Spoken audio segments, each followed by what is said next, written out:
अस्सलामुअलैकुम, this is हुमैना Basit from ocean of knowledge. तो आज हम कर रहे हैं मैथ 10 की एक्सरसाइज 2.7 का क्वेश्चन नंबर 11, जो कि है सॉल्व सिमुल्टेनियस इक्वेशंस।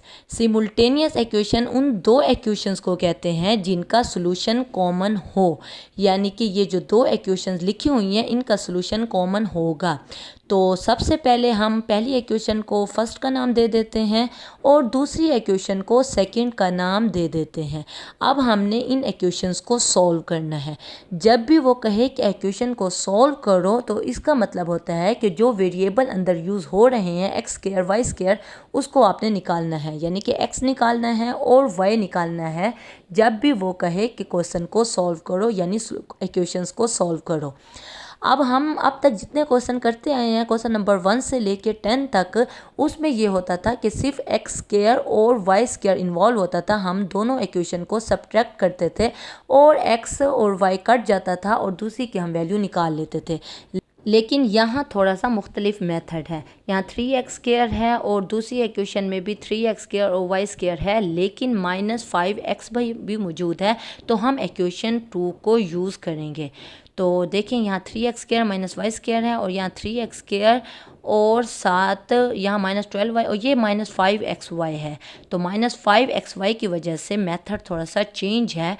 हम क्या करेंगे, इक्वेशन 2 को यूज़ करेंगे। तो हम लिखेंगे बाय 2, यानी हम इक्वेशन 2 को यूज़ कर रहे हैं। अब इक्वेशन 2 को हमने यूज़ करना है तो सबसे पहले हम लिख लेते हैं 3x² -5xy -12y² is equal to 0। अब जब भी हमारे पास ये 3 टर्म्स हों तो इसको सॉल्व करना हो तो हम हमेशा फैक्टराइज करते हैं।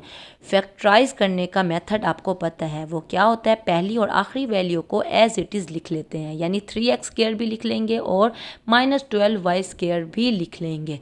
हमने -5xy जो बीच वाला टर्म है, बीच वाली इस एक टर्म से हमने ऐसी दो टर्म्स बनानी है जिन्हें हम ऐड या सब्ट्रैक्ट करें तो -5xy आए। तो जिन दोनों को मल्टीप्लाई करें तो पहली और आखिरी वैल्यू को मल्टीप्लाई करके जो आंसर आता है वही आंसर इन दो को मल्टीप्लाई करके आए। तो हम क्या लिखेंगे, -9xy और +4xy। देखें -5x की जगह पे -9xy +4xy लिख सकते हैं, क्योंकि -9xy में से 4xy कैंसिल हो, माइनस हो, तो वो -5xy ही बनता है। जैसे 2 की जगह पे हम 1 + 1 लिख सकते हैं, तो कोई फ़र्क नहीं पड़ता, या 3 - 1 लिख सकते हैं।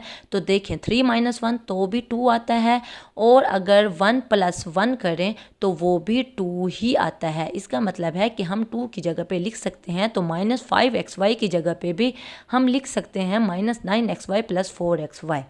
अब -9xy +4xy हमने लिख ली है। इस एक टर्म से हमने ऐसी दो टर्म्स बना ली हैं जिन्हें हम ऐड या सब्ट्रैक्ट करें। देखें दो टर्म्स हमने बना ली हैं इस एक टर्म से, जिन्हें हम ऐड या सब्ट्रैक्ट करें तो -5xy आता है। जिन दोनों को मल्टीप्लाई करें तो पहली और आखिरी वैल्यू को मल्टीप्लाई करके जो आंसर आता है वही आंसर इन दो को मल्टीप्लाई करके आता है। तो देखते हैं 3x² को -12y² से मल्टीप्लाई करें तो क्या आएगा। देखें -36x² y² आएगा जब 3x² और -12y² को करेंगे। इसी तरह -9xy और 4xy को जब मल्टीप्लाई करेंगे तो माइनस प्लस मल्टीप्लाई होकर माइनस आ जाएगा। -9 जब 4 से मल्टीप्लाई होगा 36, और x जब x से होगा x² और y² हो जाएगा। तो देखें पहली और आखिरी वैल्यू को मल्टीप्लाई किया तो -36x² y² आया। तो दरमियान वाली दो टर्म्स को मल्टीप्लाई किया तो वो भी -36x² y² आया। इसका मतलब है हमने फैक्टराइजेशन बिल्कुल ठीक की है। जो दो टर्म्स बनाई है -5xy से वो बिल्कुल ठीक बनाई है। अब आगे हमने क्या करना होता है, दो टर्म्स तो हमारी बन गई। अब हमने आगे करना होता है, पहली दो टर्म्स में देखना होता है कि क्या कॉमन आ रहा है, कि इन दोनों में क्या कॉमन है। एक तो 3 कॉमन है, देखिए 9 जो है वो 3 के टेबल में आता है, तो 3 कॉमन है। यहाँ x2 है और यहाँ एक अकेला x है, तो इसका मतलब है कि एक x हम कॉमन ले लेते हैं। x2 यानी कि 2x है, एक x हमने कॉमन ले लिया तो एक x बाकी बच गया, तो बाकी हमने x लिख लिया। फिर माइनस आ जाएगा, 3 3 9 होता है, तो 3 पहले हमने बाहर लिख लिया तो यहाँ 3 आ जाएगा। x हम कॉमन ले ले चुके हैं, बाकी y आ गया। फिर हम +4xy है -12y² है, इनमें क्या कॉमन है, इनमें पहले +4 ले लेते हैं और देखें यहाँ y है और दूसरे में y2 है, तो इसका मतलब है कि एक y कॉमन है दोनों में, तो हम क्या करेंगे, एक y कॉमन ले लेंगे। अब 4 भी चला गया, y भी चला गया, तो अकेला x बच गया, फिर माइनस आ जाएगा, 4 चला गया, 4 3 12 होता है तो 3 आ जाएगा, एक y चला गया, बाकी एक y आ गया = 0। जब भी हमने देखना हो कि हमने फैक्टराइजेशन ठीक किया या नहीं, तो ये जो दो फैक्टर हैं ये हमेशा ठीक आने चाहिए, एक जैसे आने चाहिए, x - 3y x - 3y, तो इसका मतलब है फैक्टराइजेशन हमने ठीक की है। तो x - 3y पूरे फैक्टर को हमने कॉमन ले लिया, बाकी जो बच गया 3x हमने लिख लिया और +4y जो अगली टर्म्स के साथ है वो हमने लिख लिया, यानी 3x और 4y को हमने अलग ब्रैकेट में लिख लिया। तो इनको अलग ब्रैकेट में लिख लिया और बाद में हम =0 लिख लेंगे। अब ये दो फैक्टर हैं, दो वैल्यूज़ हैं और मल्टीप्लाई हो रही हैं और आंसर 0 आ रहा है, तो इसका मतलब है यकीनन उन दो फैक्टर में से, दो वैल्यूज़ में से एक वैल्यू यकीनन 0 के बराबर है। क्यों? क्योंकि हम जब भी मल्टीप्लाई करते हैं, देखें 5 को 0 से मल्टीप्लाई करें आंसर 0, यानी कि 0 से मल्टीप्लाई किया तो आंसर 0 आया। इसी तरह 3 को 0 से मल्टीप्लाई किया तो आंसर 0 आया। इसका मतलब है कि एक वैल्यू, एक टर्म यकीनन 0 के बराबर होती है। ये भी हो सकता है कि दोनों टर्म 0 हों, यानी कि 0 को अगर 0 से मल्टीप्लाई करें तो आंसर 0 आता है, तो इसका मतलब है दो भी हो सकते हैं, लेकिन एक तो यकीनन 0 के बराबर होती है। जब दो फैक्टर मल्टीप्लाई हो रहे होते हैं, दो वैल्यूज़ मल्टीप्लाई हो रहे हों तो आंसर 0 आए, तो हम क्या करेंगे, पहले फैक्टर को भी 0 के बराबर कर देंगे, x - 3y 0, और दूसरे फैक्टर को भी 0 के बराबर कर देंगे कि या वो 0 आएगा या वो 0 आएगा। अब दो वैल्यूज़ को, दो फैक्टर को हमने 0 के बराबर कर दिया। अब हम इनको कोई नाम दे देते हैं, क्योंकि फर्स्ट और सेकंड हम नाम दे चुके हैं, तो इसको थर्ड का नाम दे देते हैं और इक्वेशन को फोर्थ का नाम दे देते हैं। अब हम इन थर्ड और फोर्थ को यूज़ करेंगे इक्वेशन 1 के साथ, क्योंकि इक्वेशन 2 को हमने यूज़ करके ये दोनों इक्वेशन निकाल ली। अब हम इक्वेशन 3 को यूज़ कर रहे हैं, ये लाइन में लगा देती हूँ, बाय 3 हम इक्वेशन 3 को यूज़ कर रहे हैं। 3y जब बराबर के दूसरी तरफ जाएगा तो वो +3y हो जाएगा, तो x = +3y हो जाएगा, x = 3y हो जाएगा। अब वो x = 3y को हम क्या करेंगे, इक्वेशन 1 के साथ यूज़ करेंगे।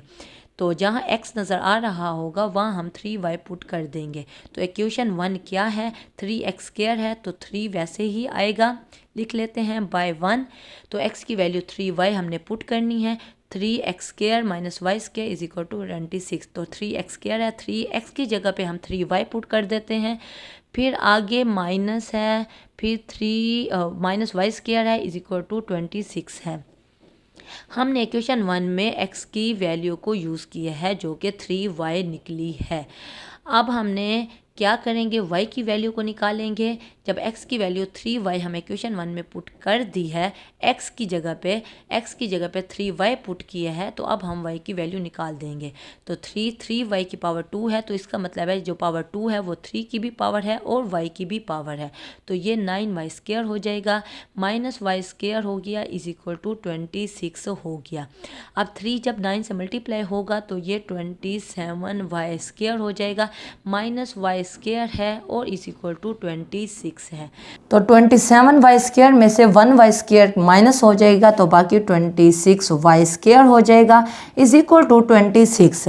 अब 26y² से मल्टीप्लाई हो रहा है, बराबर की दूसरी तरफ जाके डिवाइड हो जाएगा, तो y = 26/26 आ जाएगा। 26 से कट जाएगा, y² की वैल्यू क्या आ जाएगी, वो 1 आ जाएगी। अब क्योंकि हमने y की वैल्यू को निकालना है, यहाँ स्क्वायर है, तो दोनों तरफ हम स्क्वायर रूट ले लेंगे, ये प्लस माइनस के साथ, ये 2 स्क्वायर रूट से कट जाएगा, तो y की वैल्यू क्या आ जाएगी, +-1। अब जो y की वैल्यू निकली है a में पुट कर रहे हैं, यहाँ मैं लाइन लगा देती हूँ, तो हाँ बाय a हम इक्वेशन a में पुट कर रहे हैं y की वैल्यू को, तो x किसके बराबर हो जाएगा, 3, और y की जगह पे हम क्या पुट कर देंगे, +-1, तो x की वैल्यू क्या आ जाएगी, 3 1 से मल्टीप्लाई होगा, साथ प्लस माइनस है, तो 3 1 3 आ जाएगा और साथ प्लस माइनस भी आ जाएगा, तो x की वैल्यू +-3 हो जाएगी। अब देखें ये हमारे पास वैल्यूज़ निकल आई जो हमने इक्वेशन 3 को यूज़ करके निकाली। अब इक्वेशन 4 को भी बिल्कुल ऐसे ही हम यूज़ करेंगे। इक्वेशन क्या लिखते हैं, बाय 4। अब हम इक्वेशन 4 को यूज़ कर रहे हैं, 3x plus 4y is equal to 0। तो क्या हो जाएगा, 4y उधर चला जाएगा, 3x is equal to 4y जब बराबर के दूसरी तरफ जाएगा तो वो -4y हो जाएगा। तो -4y है, x के साथ 3 मल्टीप्लाई हो रहा है, बराबर के दूसरी तरफ जाके डिवाइड हो जाएगा, x की वैल्यू आ जाएगी -4/3y। अब इसको हम b का नाम दे देते हैं, जैसे हमने इसको a का नाम दिया था।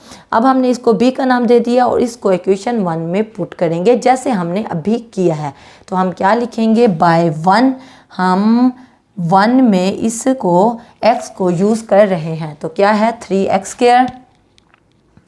3x की जगह पे हम क्या पुट कर देंगे, -4/3y -4/3y का स्क्वायर, फिर -y² है, फिर इज इक्वल टू 26 है।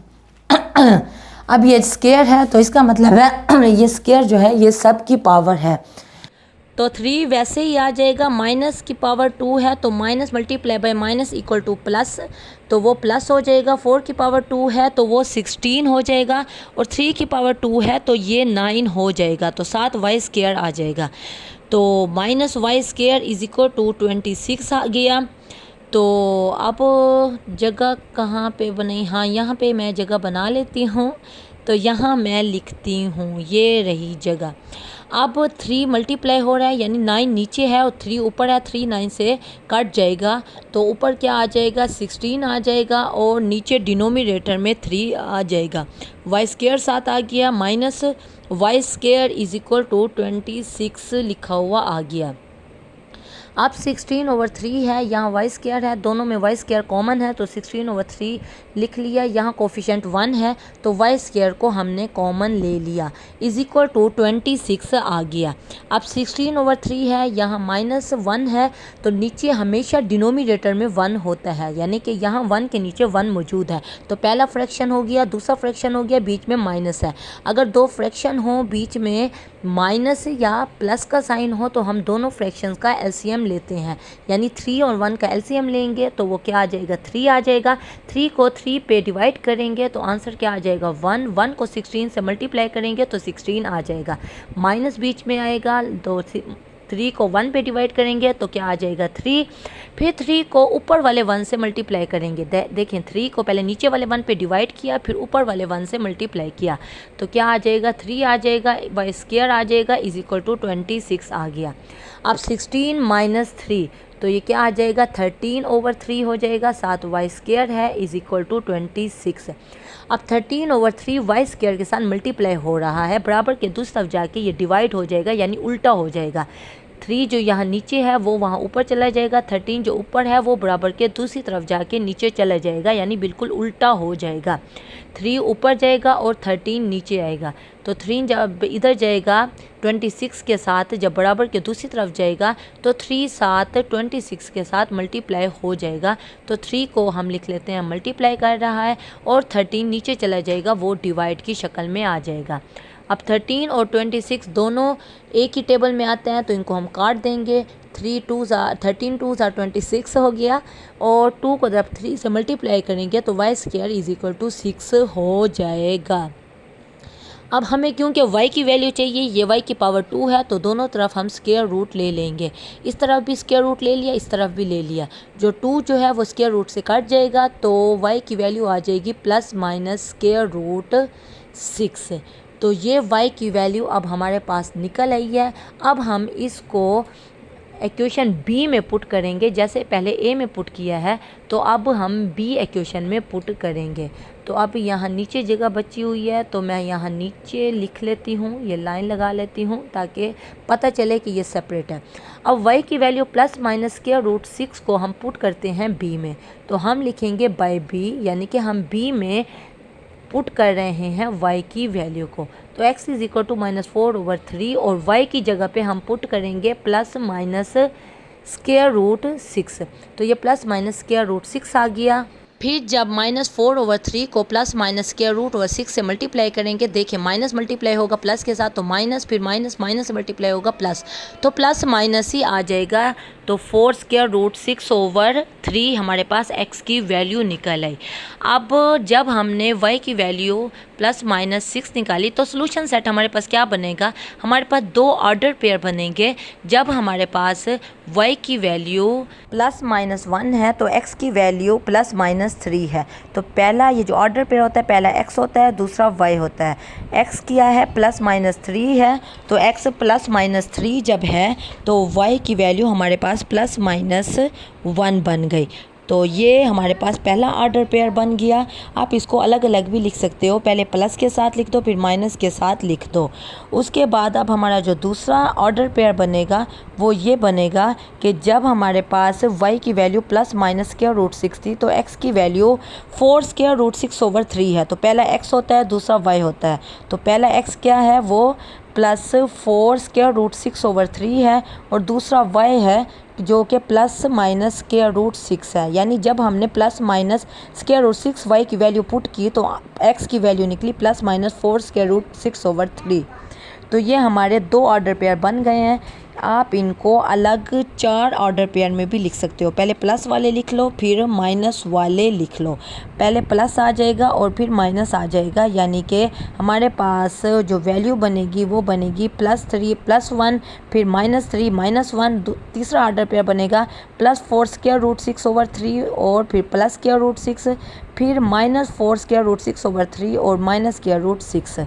ओके, क्वेश्चन नंबर 11 आपका हो गया। अल्लाह हाफिज़।